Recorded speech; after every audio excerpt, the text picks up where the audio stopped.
Konnichiwa from BA. This is a Rorschach Japan update from the 7th of November 2024. A quick summary of what's going down in Japan.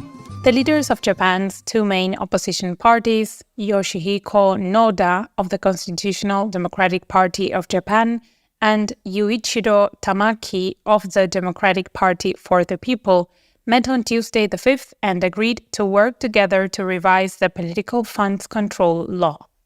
This follows both parties gaining seats in the recent lower house election while the ruling coalition lost its majority.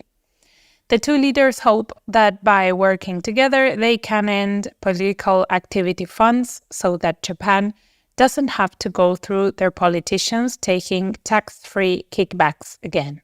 The two parties also plan to cooperate on other issues such as national security, energy, and constitutional policies. Additionally, Noda said he would raise Japan's income tax threshold to encourage longer working hours for part-time workers. More about political parties as they agreed to have a special session of the lower house, the Diet, on Monday the 11th. However, the future of news policies stemming from the Diet is very uncertain. They haven't even agreed on a date to vote for the Prime Minister yet. Since the ruling Liberal Democratic Party, or LDP, and its partner, Komeito, lost their lower house majority, it may be more difficult for everyone to agree on future policies. Shigeru Ishiba, the current Prime Minister, will probably keep his position since even though the LDP doesn't hold the 233-seat majority, it still has more seats than any other individual party. To have a new prime minister, almost all of the opposition parties in the Diet should vote for the same person. The LDP is now seeking support from the Democratic Party for the People for policy discussions, including economic measures. This shift may lead to greater cross-party negotiations as the ruling party can no longer rely on a majority to pass legislation without any real pushback. Next up, after testing an intercontinental ballistic missile last week, North Korea launched several short-range ballistic missiles on Tuesday the 5th. They landed in the Sea of Japan outside the country's exclusive economic zone. South Korean and Japanese officials stated that the missiles flew about 400 kilometers or 250 miles, reaching a maximum altitude of 100 kilometers or 62 miles. They didn't damage any ships or aircraft. This marks North Korea's 13th ballistic missile launch this year. Japan also conducted a launch. On Monday the 4th, it successfully put a defense communications satellite into orbit with the help of the H-3 rocket. The launch took place at Tanegashima Space Center and marked the H-3's third success in a row after its failed launch last year. The satellite supports Japan's defense ministry by enhancing communication for deployed forces, joining two similar satellites already in operation. In an update to a story from previous shows, the Tokyo Electric Power Company announced on Thursday the 7th its first successful removal of melted fuel from the Fukushima Daiichi nuclear power plant's number 2 reactor, damaged in the 2011 earthquake and tsunami. This marked a huge milestone in the complex, decades-long decommissioning process.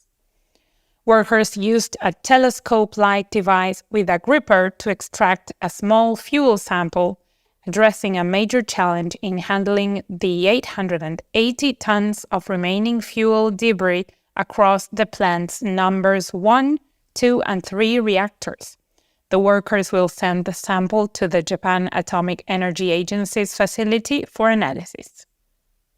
In domestic news, the normally festive Halloween celebrations in Tokyo's Shibuya and Shinjuku districts were more subdued than usual as authorities enforced strict measures to prevent overcrowding. The police directed crowds to keep moving, and since last year, the city has banned alcohol from 6 p.m. to 5 a.m. around Shibuya's iconic spots like the Hachiko statue. Part of the reason why officials wanted to be cautious was because of the 2022 Seoul Halloween tragedy, when a mixture of overcrowding, lack of police presence, and steep, narrow streets killed over 100 Halloween goers in the crowd crush. Shinjuku also implemented a temporary alcohol ban in Kabukicho, though these bans have no penalties.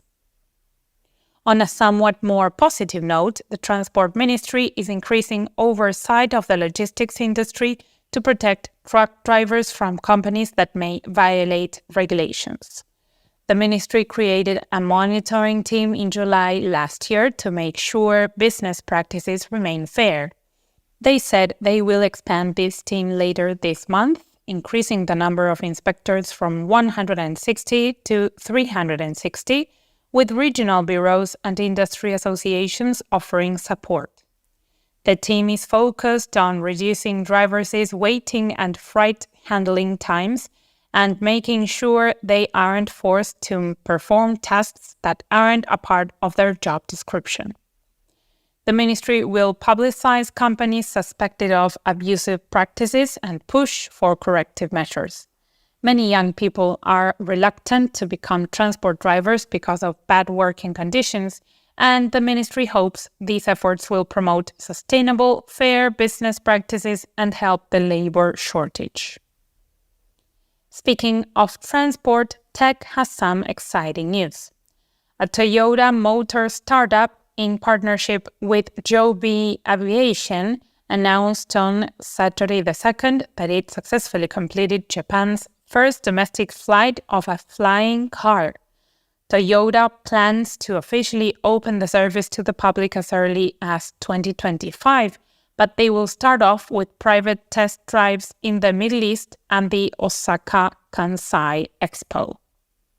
The 5-passenger aircraft, tested at Toyota's Higashi-Fuji facility, flies at 500 meters or 1,600 feet and has an engine that is a bit quieter than the average cars. Toyota has invested $900 million in Joby Aviation and is working to obtain certification to use the flying cars commercially all over the world. The Toyota chairman said it could reduce travel from central Tokyo to Shizuoka Prefecture from 2 hours to just 25 minutes. Flying cars aren't the only futuristic trend. Japan's 7-Eleven plans to test self-driving delivery robots on Tokyo's public roads to serve elderly and other customers who can't visit stores. The company is still waiting for police approval, but if it goes through, 7-Eleven will begin trials this month at 2 Tokyo locations. The robots travel at 6 kilometers or 4 miles per hour, using sensors for navigation and traffic light detection, with customers accessing their deliveries via a smartphone app. Seven & I Holdings, 7-Eleven's parent company, will go over customer feedback before expanding to other areas. It hopes to implement the delivery robots nationwide by spring 2025. Meanwhile, on Saturday the 2nd, weather officials issued the highest-level heavy rain warning in western Japan, advising nearly 200,000 residents to evacuate because of the increased risk of landslides and floods. The rain was a remnant of the typhoon that hit Taiwan on Thursday, the 31st of October, where it killed 3 people and injured 690. In entertainment news, Shogakukan, a publishing company, recently announced that Kazuo Umezu, a manga artist known as the god of horror manga, died on Monday, the 28th of October. Umezu began his career in 1955, initially writing horror stories for rental books. In 1972, he created The Drifting Classroom, a story of children navigating a desolate future which won the Shogakukan Manga Award in 1975. Sequel Shingo, a follow-up to My Name is Shingo, his popular science fiction manga from the 1980s, won the Tezuka Osamu Cultural Prize Special Award in 2023. That wasn't the only tragic passing of a legend this week. On Friday the 1st, Atsushi Uemura, a renowned painter, passed away at 91 of natural causes. He won the Japan Art Academy Prize in 1995 for a painting entitled Wild Geese and received the prestigious Order of Culture in 2022. His most notable pieces include Early Morning and 4 Seasons of Waterside. And that's it for this week. Thank you for joining us. Are you a long-time listener or a long-time hunger-arounder in Japan? Want to participate in the show? Well, this is your chance. We are looking for listener anecdotes or tips about living in Japan to share with the community of listeners. Restaurant recommendations, tours you have enjoyed, cultural activities, anything you would want to share, we'll be happy to hear. Let's chat. Email us at info@rorschach.com with a relevant subject line. Matane!